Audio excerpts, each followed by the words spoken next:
Bonjour amis doggies et re-bienvenue, oui, dans mon salon pour cette nouvelle série de vidéos. Et cette fois-ci, oui, on analyse ensemble la saison 4 de Dans une galaxie, près de chez vous. Et ce sera, comme à notre habitude, 3 vidéos et on commence, comme à notre habitude, avec les incohérences. Ok oui. Et je tiens une fois de plus à préciser cette petite précision habituelle. Je ne fais pas ces vidéos dans le but de discréditer l'œuvre de Pierre-Yves Bernard et Claude Legault. Non. Non. Je fais ces vidéos dans le but de m'amuser et de décortiquer et d'analyser cette merveilleuse série. Et loin de moi de jouer à qui a la pure et sainte vérité avec les doggies, car mes amis, on le sait tous, les deux seuls qui l'ont la vérité, ce sont eux. Et je tiens à souligner que quelques-unes des incohérences présentées ici tiennent beaucoup de l'interprétation personnelle, bien entendu. Ceci étant dit, cher ami, oui, on peut enfin commencer l'analyse de la saison 4 et on start ça avec les incohérences. Go! Dans mon salon, dans mon salon, dans mon salon, dans mon salon, dans mon salon, dans mon salon, dans mon salon, dans mon salon, dans mon salon.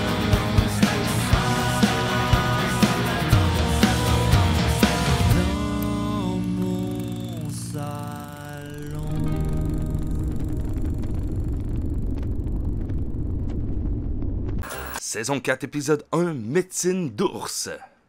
Et on commence par ici avec la destruction de Serge, et oui, dans le premier épisode, qui nous a tous laissé croire que Serge ne reviendrait jamais. Et avec raison. Hein? En voyant l'urne de Serge, on suppose donc que les restants de Serge sont dans l'urne, hein? Donc tout ce qui reste de Serge est rentré dans l'urne. On s'entend, là? Oui? Brad avait retiré une pièce importante des circuits de Serge 2 afin de réparer son Walkman. Bref, mon questionnement est plus comment Serge peut-il revenir en tant que Serge alors que tout ce qu'il reste de Serge rentre dans l'urne de Serge?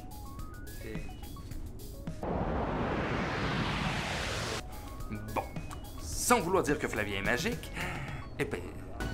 Oh boy, ça tourne cette ligne-là. On s'en souvient tous, Flavien barfe un peu dans le radar lorsqu'il reprend son poste. Mais n'oublions pas hein, qu'ici, oui, ici, on peut le voir transformer son vomi en lapin. Ça doit être un autre truc d'extraterrestre. Ça passe free. Bon, alors, à propos de leur petit problème de démarrage. Sans vouloir paraître Joe connaissant, il me semble que juste de twister les bouts du fil rouge ensemble aurait suffi pour faire des étincelles, hein? Pas besoin de les garder dans les mains, là. Pas besoin de s'infliger ce genre d'épreuve, mon ami. Alors, la panne venait de l'extérieur du vaisseau, à cause d'une explosion qui était à l'extérieur du vaisseau. Donc, le capitaine est parti à l'extérieur du vaisseau. On s'entend tous là-dessus, oui? Anyway, Bob le dit ici. Capitaine, c'est Bob! Répondez, capitaine! Qu'est-ce qui se passe? Où c'est qu'il est? Sous le réacteur! Mais lorsqu'ils vont chercher le capitaine, hein, ils le ramènent dans le vaisseau, habillé normalement. Hein, et ses vêtements fument et son visage est taché de noir. Donc, il était clairement pas sur le réacteur. Et il n'était pas non plus en combinaison spatiale, ce qui est tout à fait normal. Non. Saison 4, épisode 2, Maman Brad. Hein, loin de moi de me répéter, mais la production de Dans une galaxie près de chez vous aimait beaucoup la récupération. Et ça, j'adore. C'est pourquoi probablement il semblait à propos de brancher Valence sur le Morphée 3000. Question de... pour que ça l'aide à mieux dormir. Voilà. Là, c'est un gros morceau. On doit parler du ventre de Valence. Alors que là, hein, comme on peut comprendre dans la série, la créature se déplace de ventre en ventre, cherchant le bon hôte afin de se développer. Bon, hein, passons outre la démolécularisation nécessaire pour ce genre de prouesse. Donc ici, hein, après avoir passé 3 jours dans le corps de Valence, en moins de 20 secondes, la créature passe par 3 personnages cherchant désespérément sa maison pour la trouver en Brad. Mais ça faisait 3 jours qu'elle était en Valence. Puis tout le monde saute aux conclusions que là, ça va rester dans Brad. Je comprends pas. Donc, de ce que je comprends, c'est que la bestiole, la créature, a besoin d'un corps pour la première partie de sa gestation, et puis d'un autre corps pour la deuxième partie de sa gestation. Mais ça explique pas la démolécularisation nécessaire pour le transférer. Voilà. Comme dit plus tôt, la récupération est un enjeu assez important dans la série. C'est pourquoi nous pouvons voir ici la télécommande, qui fait office de détecteur organique, qui est en fait le démolécularisateur de Petrolia vu dans l'épisode 13 de la saison 2 Rintintinos. Genre les props multi-usages, et il en faut absolument. Alors ici mes amis, c'est comme une double incohérence, ouais.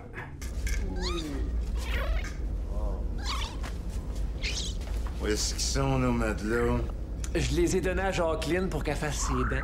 On apprend donc que les matelas de Bob et Flavien ne sont plus. Mais tu sais, Brad aurait clairement pu prendre les deux autres matelas qui ne servent à rien dans le dortoir, c'est-à-dire le lit au-dessus de Brad et celui au-dessus de Petrolia. Tout comme Bob et Flavien peuvent prendre ces 10 matelas pour remplacer les leurs. Oui et non. Non, finalement, les matelas présents sur les lits ne sont clairement pas pareils que celui que Bob extirpe du parc de Jacqueline. Non, ça sera pas pareil, là. Faut pas nous prendre pour des crédules non plus, là. Hey! Saison 4, épisode 3. Oedipe Bouchard. Une chose qui est quand même difficile à savoir, là, c'est l'âge réel des personnages dans une galaxie près de chez vous. Comme Flavien, par exemple.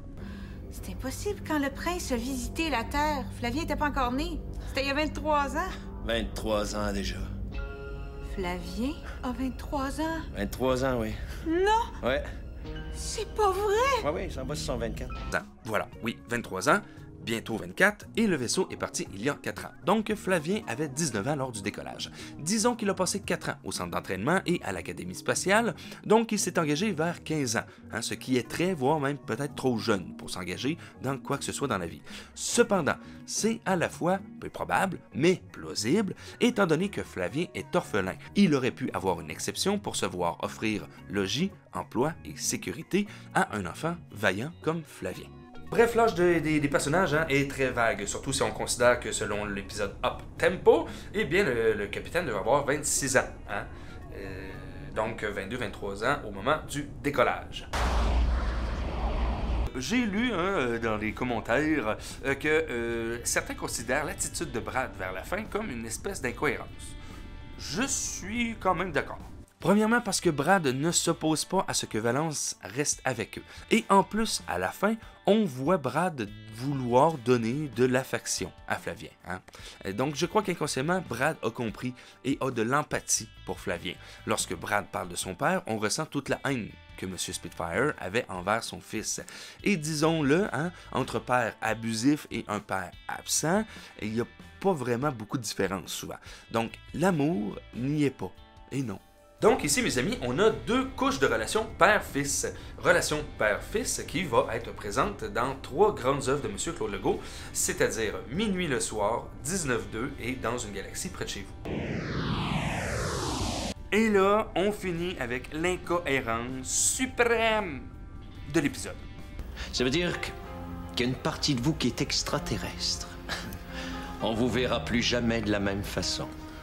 Non, mais on va toujours rester le bon vieux Flavien Bouchard. Alors oui, à la fin de l'épisode, on comprend donc que Flavien est à moitié E.T. Mais qu'est-ce qui lui donne le pouvoir de passer à travers la matière? Non mais sérieux, son père pouvait-tu le faire? C'est-tu la première fois que ça arrive? C'est quoi, c'est un skill qui se débloque juste quand tu sais qui est ton père? Parce qu'avant ça, et après ça, on le voit plus jamais refaire ce pouvoir-là. Bref, what the fuck? Ouais, mais tu sais, c'est aussi peut-être juste une joke de fin d'épisode, là, faut pas... Saison 4, épisode 4, No Man's Land. Si on commence avec l'incohérence suprême de cet épisode, je comprends pas pourquoi la logique n'a pas embarqué ici. Spock était pas là, je sais, mais quand même. S'il avait vraiment voulu être en silence aussi longtemps, régénérescence. Et le capitaine reste seul, éveillé, durant la traversée. Régénérescence. Anyway, il dort pas, le capitaine. Fait que, nous allons tous nous entendre là-dessus, chers doggies. Flavien est un opérateur radar et Bob est le conducteur du vaisseau. D'accord? Bonne fête!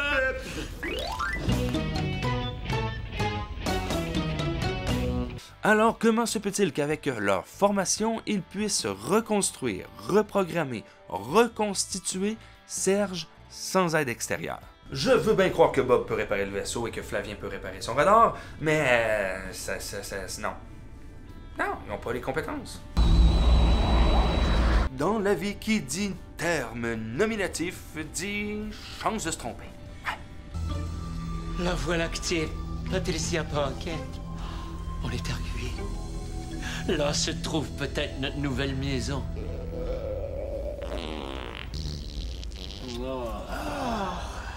Ben non, hein, c'est ça se peut pas, la Voie lactée, Patricia Paquin. Hein, la galaxie, Patricia Paquin, ça se peut. Parce que la Voie lactée, c'est notre galaxie à nous. Oui, j'ai la facture. Une petite erreur de terme technique ici, je sais pas. Alors, pour celle-ci, elle est à la fois pointue, logique et un peu poussée. Grâce à notre bouclier anti-radar, on peut rester invisible. Le problème, c'est que s'ils nous voient pas, ils peuvent quand même nous entendre. On va donc traverser dans un silence complet. Mais comment on va faire ça? C'est pas une bibliothèque municipale ici, c'est un vaisseau spatial! Hein, tout le monde?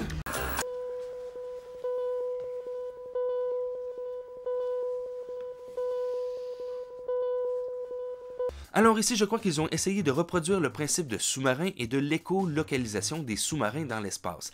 Mais c'est comme impossible en fait, je crois, car dans l'espace, c'est le vide. Et les ondes sonores ne voyagent pas à travers le vide. Ce qui voyage par contre, c'est les ondes radio et les ondes électriques. Là oui, il y a une possibilité, mais pas avec le bruit. Faut pas trop non plus s'emballer. C'est de la télé, c'est de la fiction. Relax, Max. Les technologies extraterrestres présentes dans une galaxie près de chez vous, elles sont assez difficiles à cerner. Hein?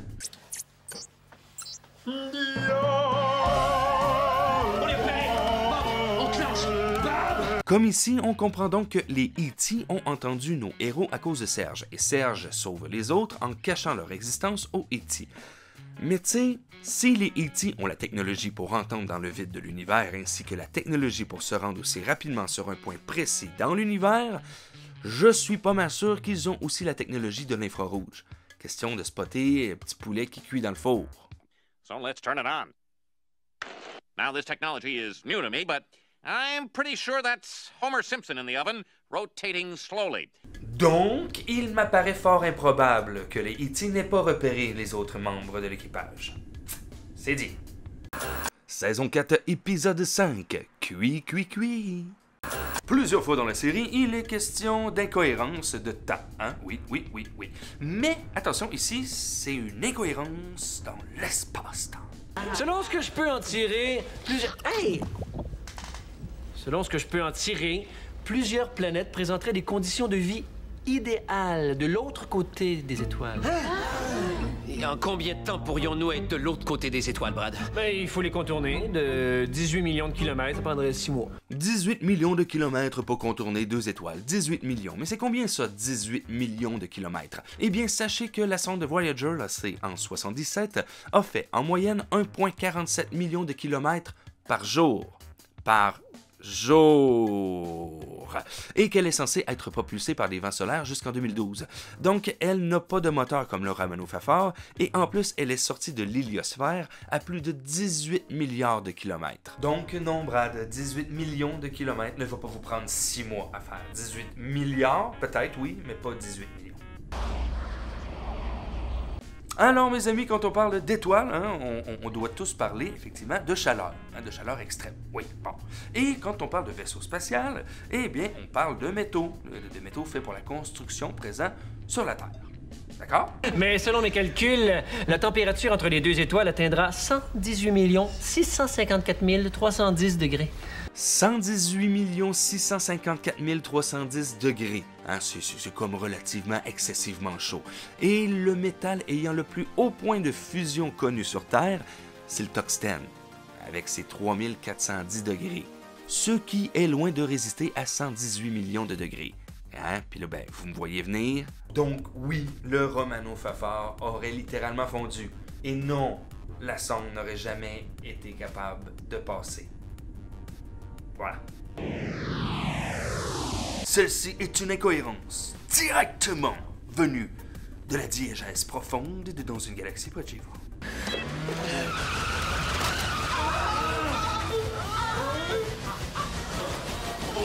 la vitesse maximale, capitaine. Oui, mes amis, on a tous été surpris de voir le capitaine collé au mur avec les autres, car on le sait tous, le capitaine n'est pas touché par les changements drastiques de vitesse du vaisseau, ni par les ondes de turbulence, ni par rien. Alors pourquoi il est touché là? Probablement parce que le scénario est un peu spécial dans ce cas-ci, et que peut-être qu'avec l'effet de front, je sais pas. Mais quoi qu'il en soit, selon moi, le capitaine aurait dû rester de marbre, bien ancré comme d'habitude. Saison 4, épisode 6, Hamlet au fromage.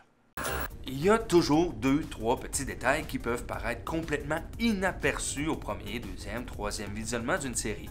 Mais là, au bout de 65 fois, à un moment donné, on voit comme faux, on comprend des trucs. Les sondes nous disent qu'il y a énormément de planètes, toutes rassemblées autour du système solaire. Oui. Regardez, les planètes analysées jusqu'à maintenant contiennent certains éléments essentiels à notre survie.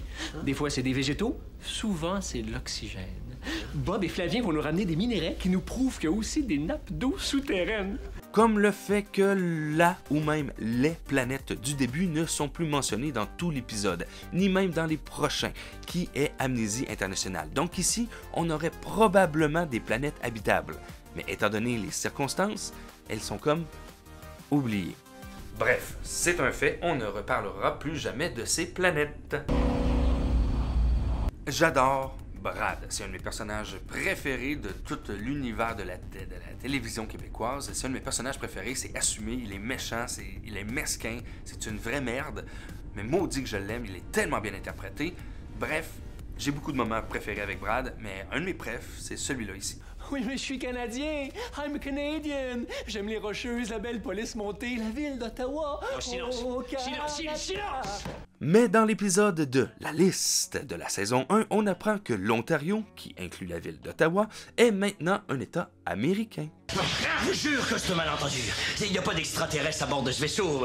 Regardez-moi. Je terrien, tout comme vous. Ah oui? Nommez-moi 3 États américains.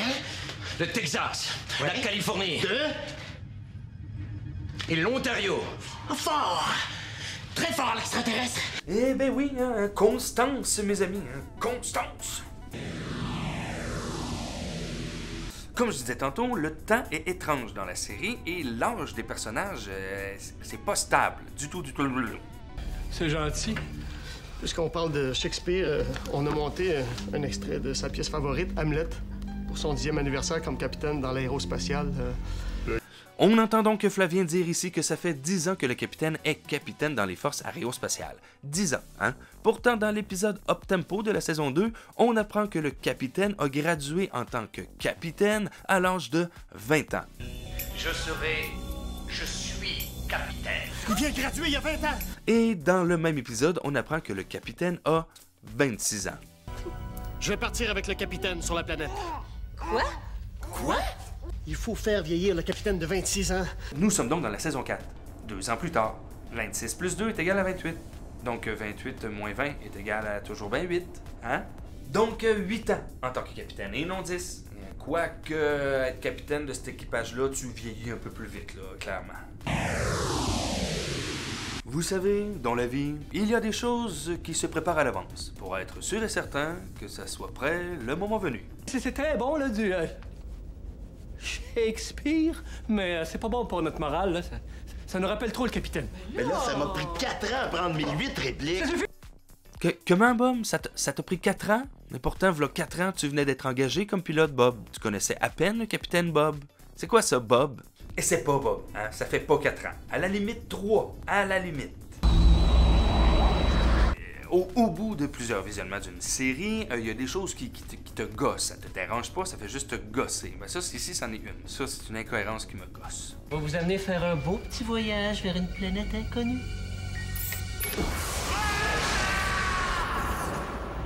Bon. Bonsoir, il est parti. Il va finir sa vie sur une minuscule planète, mais avec de l'eau, de l'oxygène et des champs de patates à perte de vue. On s'entend ici que Flavien est supposé être dans l'espace, dans un canon à sonde qui est fait pour tourner autour des planètes pour les analyser. Hein? Oui? On s'entend tous ici? Oui? OK. Eh bien, comment Brad peut-il espérer que Flavien survive non seulement en orbite, mais en plus il suggère que Flavien puisse atterrir sur la planète vivant. Alors que non, là, clairement, il va brûler en entrant dans l'atmosphère. Je comprends donc pas trop son raisonnement ni son étonnement quand il apprend que Flavien est mort. Tu t'attendais à quoi, gros? Saison 4, épisode 7, Amnésie internationale. L'incohérence en chef de cet épisode en est un visuel, et c'en est un bon, oh oui. Comme vous pouvez le remarquer ici avec le chandail de Flavien, ainsi qu'ici, sur les épaules de Brad, les deux hommes n'ont toujours pas changé de rang dans la hiérarchie du vaisseau, au contraire de ce que nous montre l'épisode d'avant. Et pour celles et ceux qui pensent que c'est à cause que les épisodes ont été mélangés, eh bien non, parce que Brad mentionne bel et bien que Flavien est rendu second officier. Valence va sortir de régénérescence dans quelques heures. Ça veut dire que, comme le capitaine et ce stupide Flavien sont légumes, c'est elle qui va devenir capitaine. Et c'est peut-être elle qui va trouver la planète. Elle, une femme. Bon, disons qu'ils n'ont peut-être pas eu le temps de tout changer leur uniforme. Donnons-leur ça. La majorité des Doggies est au courant que le Romano Fafard est considéré comme un 48,5. Et donc, ceci signifie qu'il y a beaucoup de pièces, dont une salle de jeux vidéo, une bibliothèque, etc. Donc, voulez-vous bien me dire pourquoi Bob et Flavien jouent au hockey sur table dans l'infirmerie? Hein? Ah, le gymnase devait être occupé, hein? Attention, ici, j'appelle ça une incohérence temporelle de props. Ouais, c'est comme ça que j'ai décidé d'appeler ça. Je suis comme ça. That's how I roll. Son journal de bord. Comme c'est intéressant. Pouf, approchez un peu. Pouf, pouf, pouf, pouf, pouf, pouf, pouf. Vous êtes un pouf, et un pouf, ça se promène pas. C'est vrai. Pouffez. Ah. Peut-être qu'il y a des détails sur la magnifique planète dont le capitaine parlait dans sa lettre. Fausse alerte. Centre de santé. Flavien a cru entendre un bruit de rasoir électrique puis quelqu'un marcher. On peut voir ici Brad fouiller dans le journal de bord du capitaine. Journal de bord, donc, qu'il écrit de jour en jour. Donc, l'incohérence est ici. Quand les pages sont tournées, on aperçoit des écritures après la page de référence que Brad lit et qui se trouve à être la journée d'aujourd'hui. Eh bien, ça se peut pas, parce que les pages que l'on voit représentent les journées futures qui vont se passer, À moins que le capitaine ait en main tout le restant du scénario de la saison. Donc, ce qui voudrait dire que... Tais-toi! Tais-toi! Sérieux! Mais tais-toi! Alors, ici, on a le droit à une incohérence classique vue dans une centaine de films, d'une centaine de téléséries. C'est pas grave, mais il faut le souligner. Non, je suis en train de visionner les mémoires de 3 terriens. D'un ennui mortel. Rien à faire avec ça. Ici, l'extraterrestre est supposé visionner des souvenirs présents dans la tête de ses victimes. Cependant, ce qu'il visionne ici, ce n'est pas les images de ses souvenirs, mais les images de l'émission. Grosse différence de point de vue, Réellement, le point de vue ne devrait pas être le même. That's it, that's all. Saison 4, épisode 8, Astéroïde. Alors, une chose est sûre, c'est que la majorité des Doggies ont remarqué que Bob a des habitudes différentes de la majorité des gens. Qu'est-ce qui se passe, Bob? Est-ce que c'est ma gomme à l'oignon qui vous dérange? Oh, excusez-moi, Bob. Je vais avoir mauvaise haleine. Je vais me brosser les dents. Voyez-vous ici, Bob a l'air écœuré par la gomme à l'oignon de Brad. Pourtant, Bob est l'inventeur des parfums qui puent, C'est quoi ce parfum-là? Odeur de gars de la construction sur un toit de Bardo par un après-midi humide du mois de juillet. C'est Bob qui fabrique ça. Ou bien des gommes qui goûtent la marde, Oui. Mais ça sent bien mauvais. Ouais, c'est de la gomme smoke meat et rondelles d'oignon. Ça me donne pas une bonne haleine de bouche? Ton haleine, on la voit. Donc, s'il est habitué avec un smoke meat rondelle d'oignon, je pense pas qu'il soit tant affecté par la gomme à l'oignon à Brad. En tout cas, si oui, c'est pas ben logique. Bon, alors oui, je sais, ici c'est niché, c'est même poussé comme incohérence, mais c'en est une.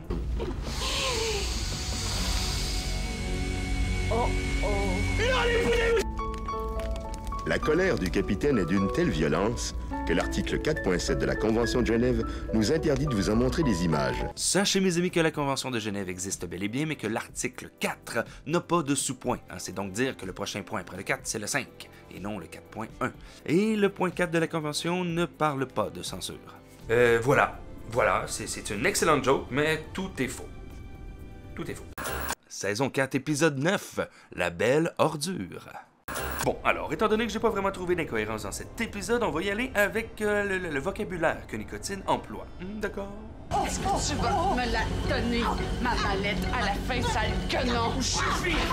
Ah, Nicotine, je comprends bien que tu t'intéresses à la faune, mais à moins que je me trompe, tu ne connaissais pas les humains avant de rencontrer le Romano Fafard.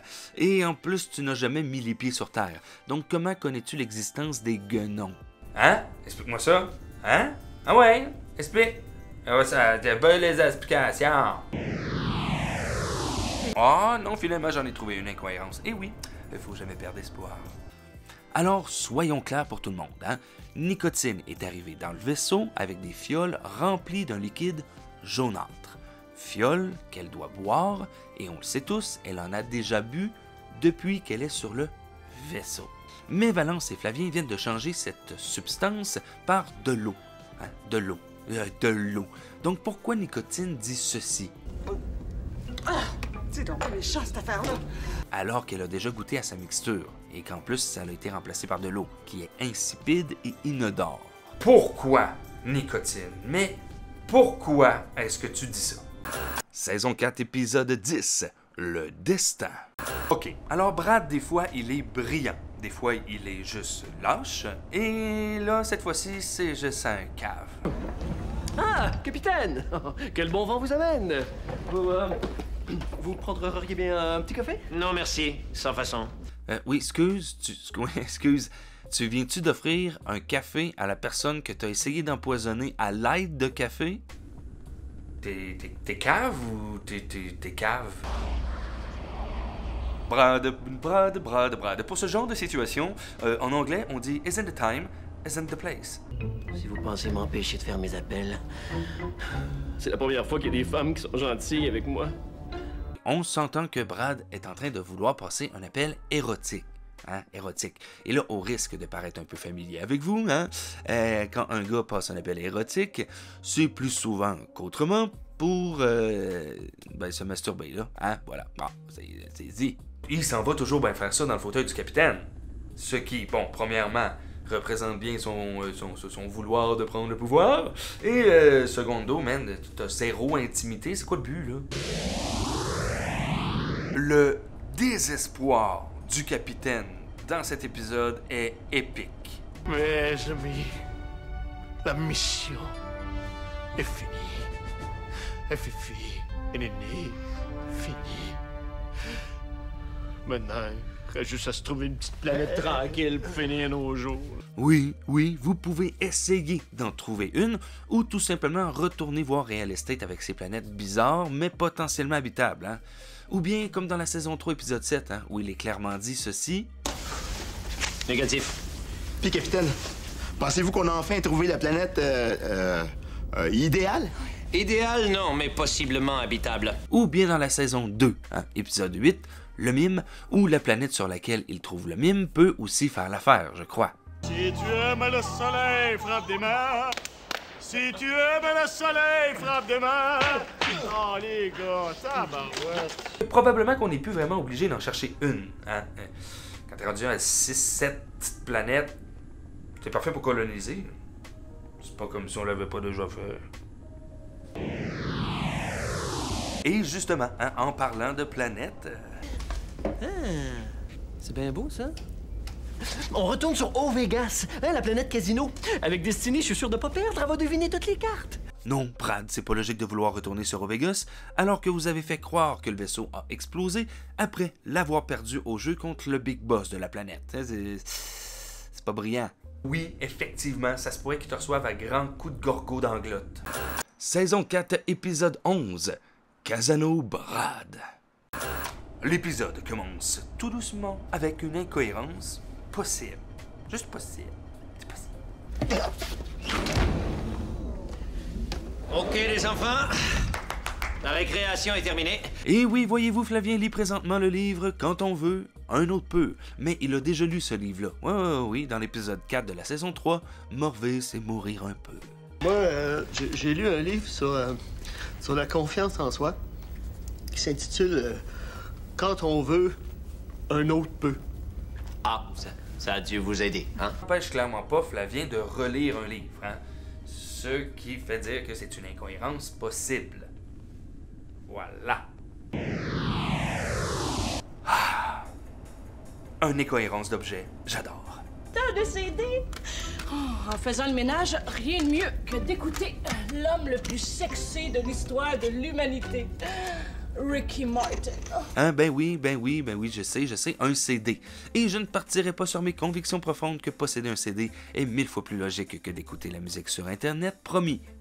Mais certains d'entre vous y voient une incohérence, alors que pas réellement. Parce que quand on y pense bien, Petrolia vient de la station orbitale Yuri 2, hein, la station qui est partie de la Terre dans les années 2010. Donc oui, il est fort probable que les parents à Petrolia avaient des CD à bord, hein, parce que les parents à Petrolia étaient nés avant les années 2010, et avant les années 2010, eh bien les CD étaient encore très populaires. Et sérieux, le petit message personnel, recommencez donc à écouter des albums au complet. Hein? Mettez Toxicity de System of Down One Shot au complet. C'est agréable. Saison 4, épisode 12, la fin de la fin. Bon, hein, il n'y a pas vraiment grand-chose à dire avec cet épisode, hein, disons-le. Dans le terme, on appelle ça un recap épisode. Avec un H, épisode. Un épisode qui résume une saison ou un scénario en montrant des extraits d'événements importants et essentiels.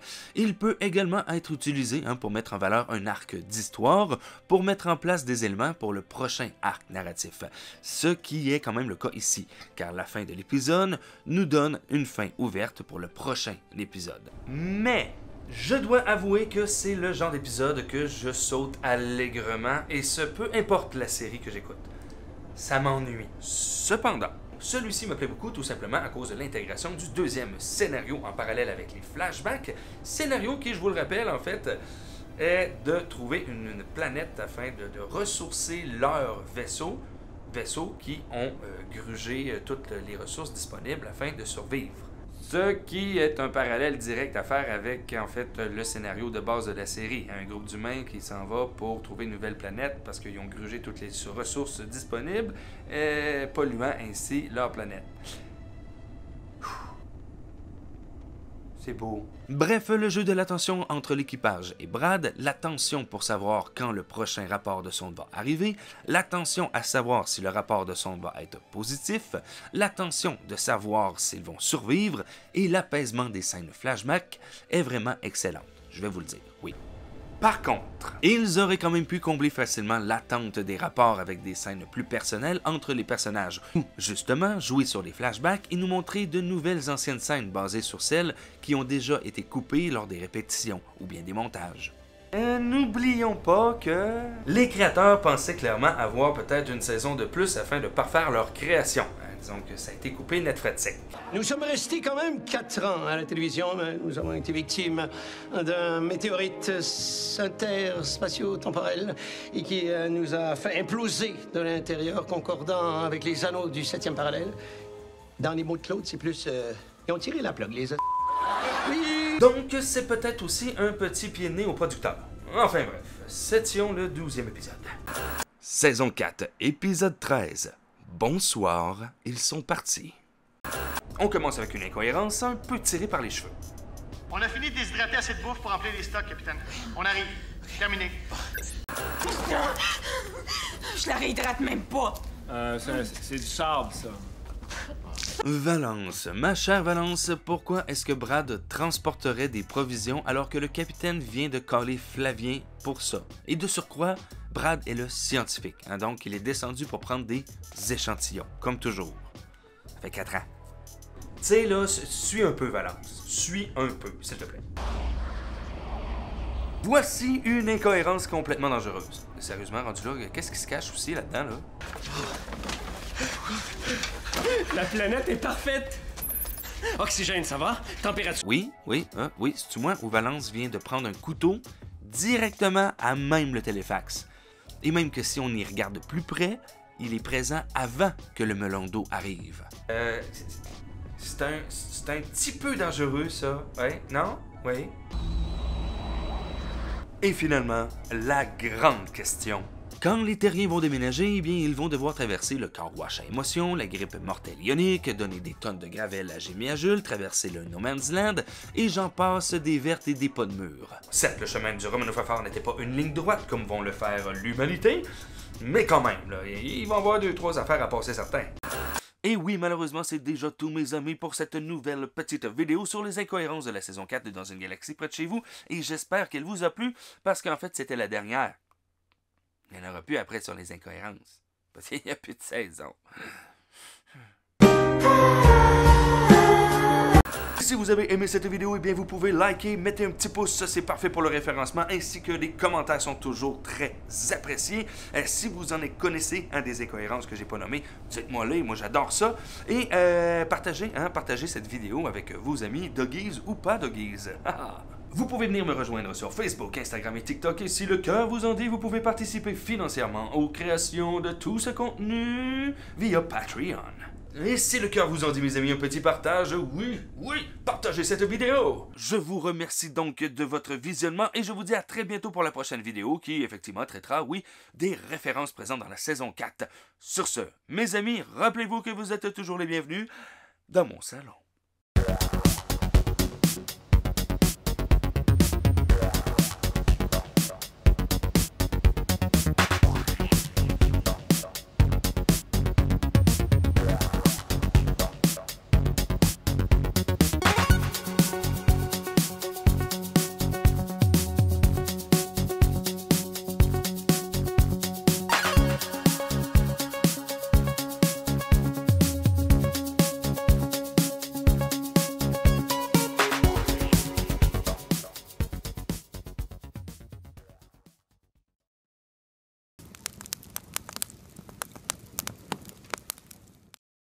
Ça me gosse.